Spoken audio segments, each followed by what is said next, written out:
भारत माता की, भारत माता की। मंच पर विराजमान भारतीय जनता पार्टी के सभी वरिष्ठ नेता,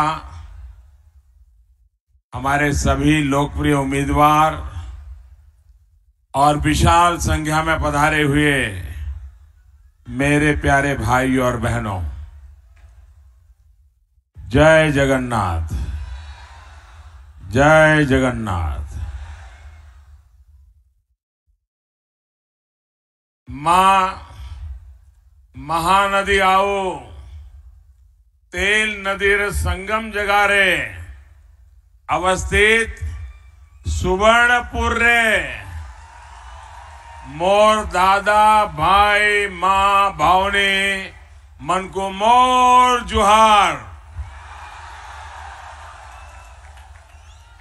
मां सुरेश्वरी देवी अष्टशंभु अष्टचंडी, मां पद्मेश्वरी और हरिहर मंदिर में स्थापित भगवान विष्णु और महादेव के चरणों में मैं श्रद्धा पूर्वक नमन करता हूं।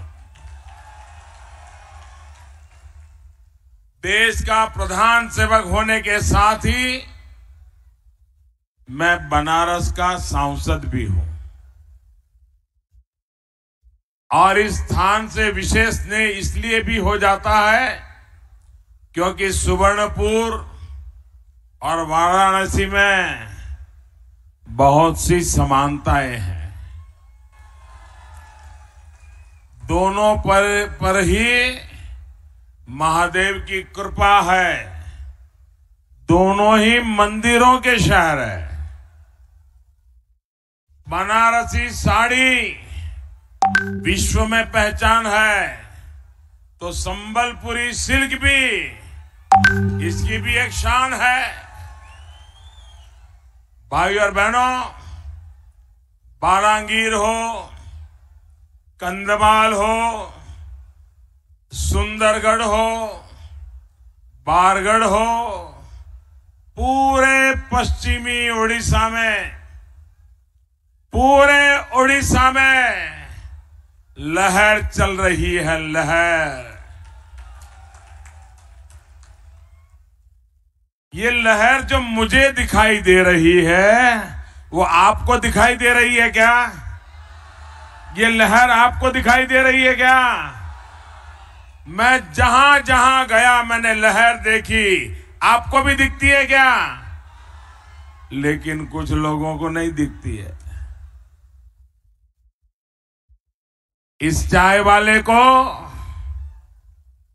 देश का चौकीदार बनाया और देश को महाशक्ति बनाने का सौभाग्य अगर मिल पाया है तो ये आप सभी का ही आशीर्वाद है, प्रयास है।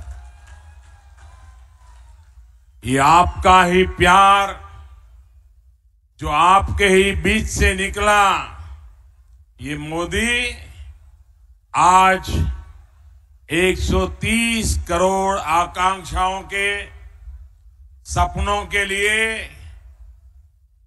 सामान्य मानवी के लिए कुछ कर पा रहा है।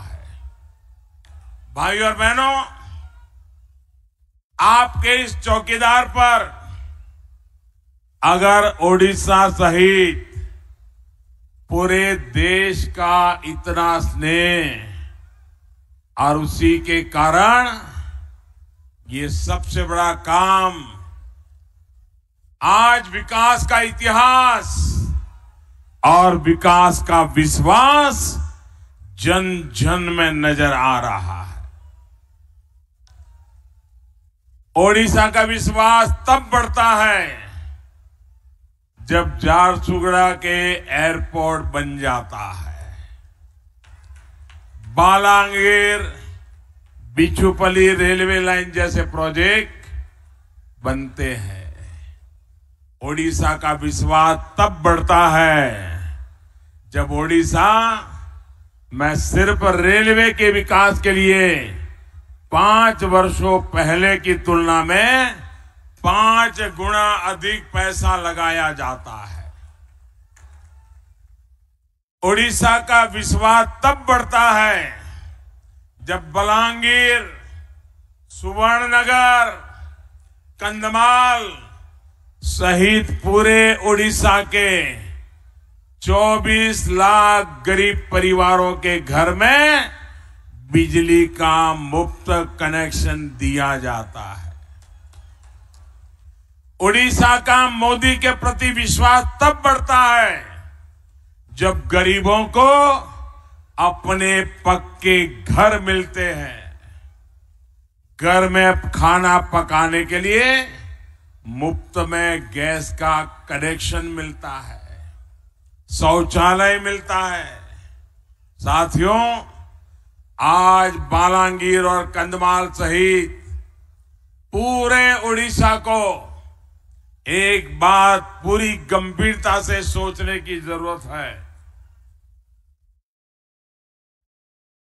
ओडिशा में कोयला भी है, धातु भी है, जल भी है, जंगल भी है। फिर क्या कारण है कि इतना समृद्ध ओडिशा पिछड़ क्यों गया?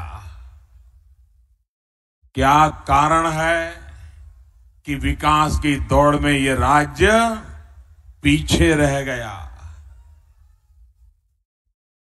2 दशक हो गए, 2 दशक। 19-20 साल से यहां किसकी सरकार है?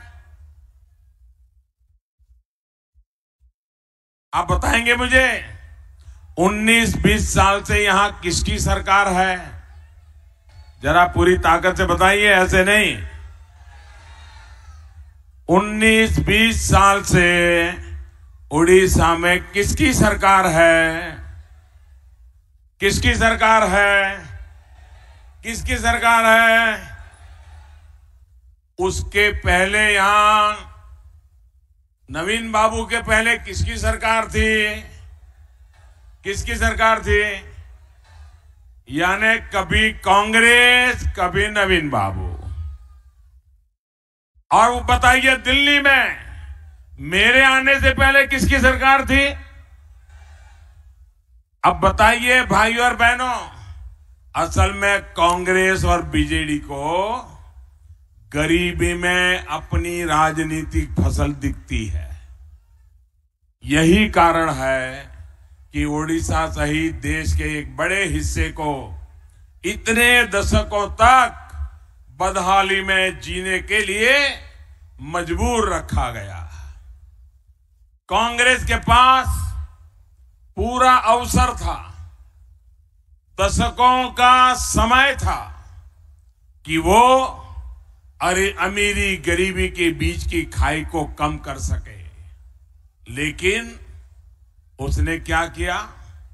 कांग्रेस ने समाज में ऊंच नीच का ऐसा जहर बोया, विकास में भी ऐसा भेदभाव किया कि देश का एक बहुत बड़ा हिस्सा आगे ही नहीं बढ़ पाया। इसी का फायदा नक्सलवाद और माओवाद फैलाने वाले लोगों ने भी उठाया। पीढ़ी दर पीढ़ी कांग्रेस गरीबी हटाने के सिर्फ नारे ही देती रही और गरीब तो गरीब रह गया, लेकिन उनके नेता अमीर होते गए। यही वजह है कि आज देश का गरीब ये कहने लगा है, कांग्रेस हटाओ तो गरीबी अपने आप हट जाएगी। अगर गरीबी को हटाने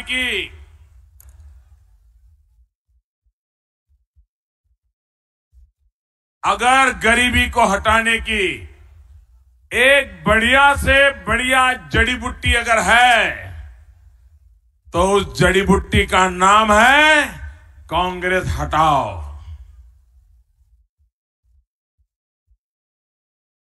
कांग्रेस के रहते हुए कभी गरीबी हट ही नहीं सकती है, क्योंकि गरीबी उनके राजनीतिक खेल का सबसे बड़ा हथियार है। उस हथियार को कांग्रेस कभी छोड़ना नहीं चाहती और गरीबों को गरीबी से बाहर आने देना नहीं चाहती। साथियों, मैं आपको कांग्रेस की एक और बड़ी साजिश के बारे में बताना चाहता। गरीब हो, किसान हो, दलित हो, आदिवासी हो, पिछड़ा हो, कांग्रेस ने आपको मिलने वाली सहायता छीनने की तैयारी कर ली है। कांग्रेस ऐसी नीतियां देश में लागू करना चाहती है जिससे चौतरफा महंगाई बढ़ेगी, आपकी रसोई का खर्च बढ़ जाएगा, गैस की कीमत बढ़ जाएगी, केरोसिन तेल की कीमत बढ़ जाएगी। कांग्रेस की चली तो राशन की दुकान पर आपको जो सस्ता चावल और गेहूं मिलता है वो भी कई गुना ज्यादा कीमत पर मिलेगा। इतना ही नहीं, अब तो कांग्रेस के नेता खुलेआम देश के करोड़ों लोगों को स्वार्थी बताने लग पड़े हैं। कह रहे हैं कि मध्यम वर्ग स्वार्थी है, मध्यम वर्ग अपना ही सोचता है और इसलिए मध्यम वर्ग पर टैक्स बढ़ाना जरूरी है। ये खुलेआम बोल रहे हैं। क्या मध्यम वर्ग के लोगों की कमर तोड़ करके देश का भला होगा क्या? होगा क्या भला? भाइयों बहनों, क्या गरीब का हक मारने वाले को आप मौका देंगे क्या? क्या ऐसी साजिश करने को ऐसे लोग, इनकी जमानत जब्त कराओगे कि नहीं कराओगे चुनाव में? साथियों, जब गरीबी और उससे जुड़ी योजनाओं को राजनीतिक चंदा उगाई, बिचौली और दलालों को लाभ पहुंचाने का माध्यम बनाया जाए, तब गरीबी खत्म नहीं हो सकती। जो कांग्रेस ने किया वही यहां बीजेडी की सरकार भी कर रही है और इसलिए भाजपा की सरकार ने इनके बिचौलियों की दुकानें बंद कर दी है। आज जो भ्रष्ट है वो मोदी से बहुत ही त्रस्त है। ऐसे में ये चौकीदार इन लोगों को जरा खटक रहा है। इसलिए देश भर के महामिलावटी भ्रष्टाचार की भागीदारी तय करने के लिए दिल्ली में मजबूत सरकार बनाने की फिराक में है। मजबूर सरकार चाहिए उनको, मजबूत नहीं चाहिए। आप तय कहिए, आपको दिल्ली में मजबूर सरकार चाहिए कि मजबूत सरकार चाहिए? मजबूत चाहिए ना? भाई और बहनों, दिल्ली में मजबूत सरकार चाहिए तो उड़ीसा में भी एक नई और ऊर्जावान सरकार चाहिए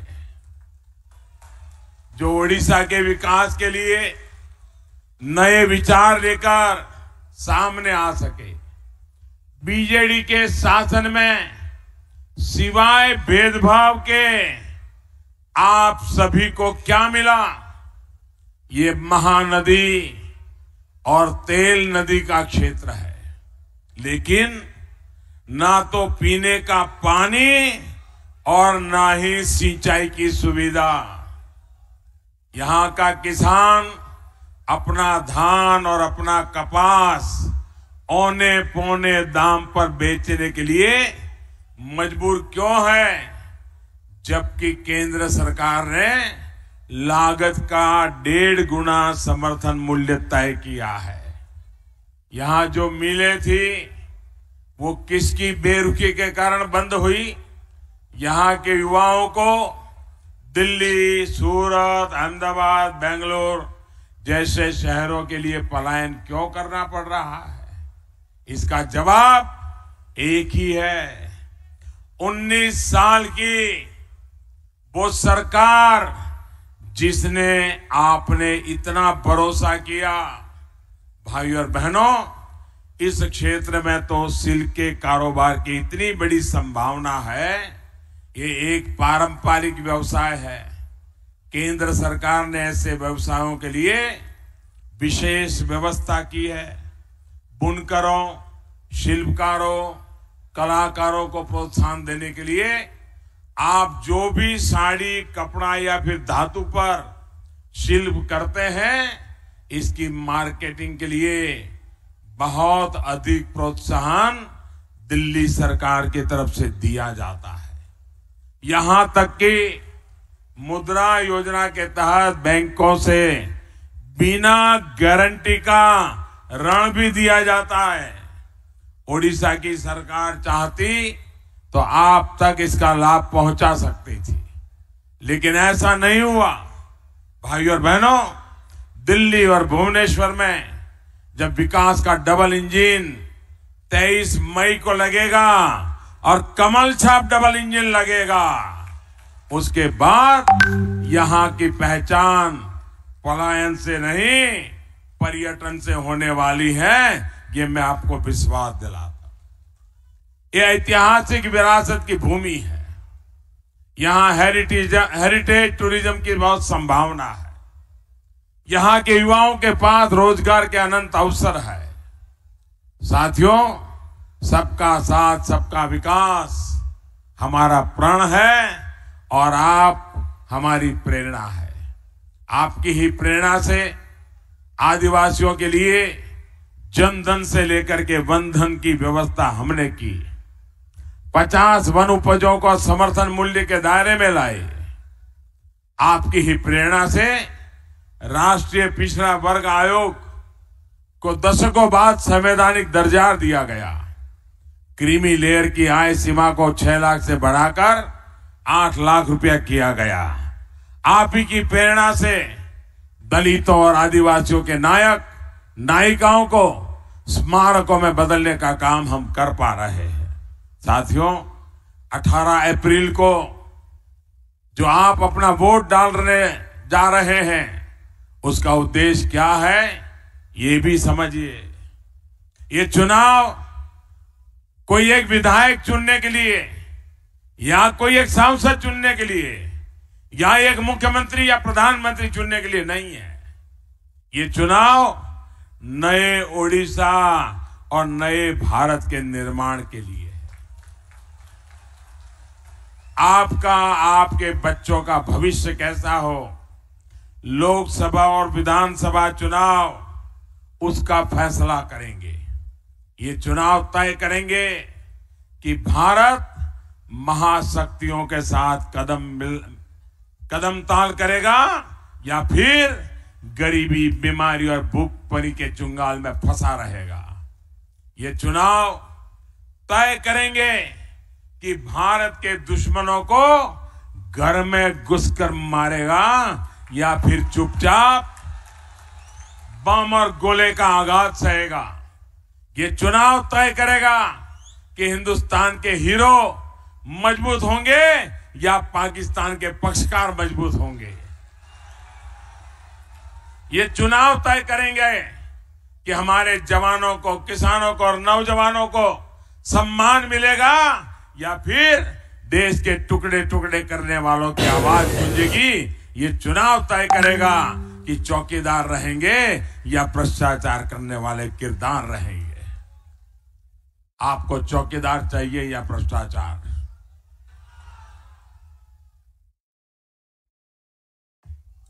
आपको चौकीदार चाहिए या भ्रष्टाचार?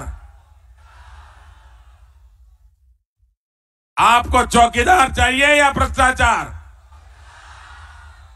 साथियों, 2014 में ओडिशा ने भरपूर समर्थन दिया।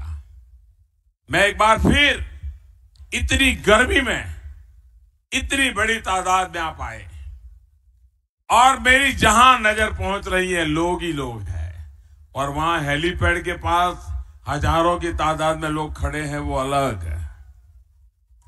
मैं एक बार फिर आपसे आशीर्वाद मांगने आया हूं। भाजपा के हर उम्मीदवार को दिया गया वोट देश को मजबूत करेगा, ओडिशा को मजबूत करेगा। और मैं आपको विश्वास दिलाता हूं, आप जब मतदान करने जाएंगे, कमल के निशान पर बटन दबाएंगे, वो कमल आपका वोट सीधा सीधा मोदी को मिलने वाला है। सीधा मोदी के पास जाने वाला है। आप मुझे बताइए, आप इस चौकीदार को मजबूत करेंगे? इस चौकीदार के साथ खड़े रहेंगे? पूरा उड़ीसा खड़ा रहेगा? कितनी ही गर्मी होगी तो भी वोट डालने जाएंगे? सुबह सुबह जाएंगे? पहले जलपान करेंगे कि पहले मतदान करेंगे? मतदान करेंगे? मन में तय करिए, पहले मतदान फिर जलपान। भाइयों बहनों, आप इतनी बड़ी यात्रा में आकर के हमें जो आशीर्वाद दिया, मैं आपका बहुत बहुत आभारी हूं। मेरे साथ बोले, भारत माता की, भारत माता की, भारत माता की। से बिना गारंटी का ऋण भी दिया जाता है। ओडिशा की सरकार चाहती तो आप तक इसका लाभ पहुंचा सकती थी, लेकिन ऐसा नहीं हुआ। भाइयों और बहनों, दिल्ली और भुवनेश्वर में जब विकास का डबल इंजन 23 मई को लगेगा और कमल छाप डबल इंजन लगेगा, उसके बाद यहां की पहचान पलायन से नहीं, पर्यटन से होने वाली है। ये मैं आपको विश्वास दिला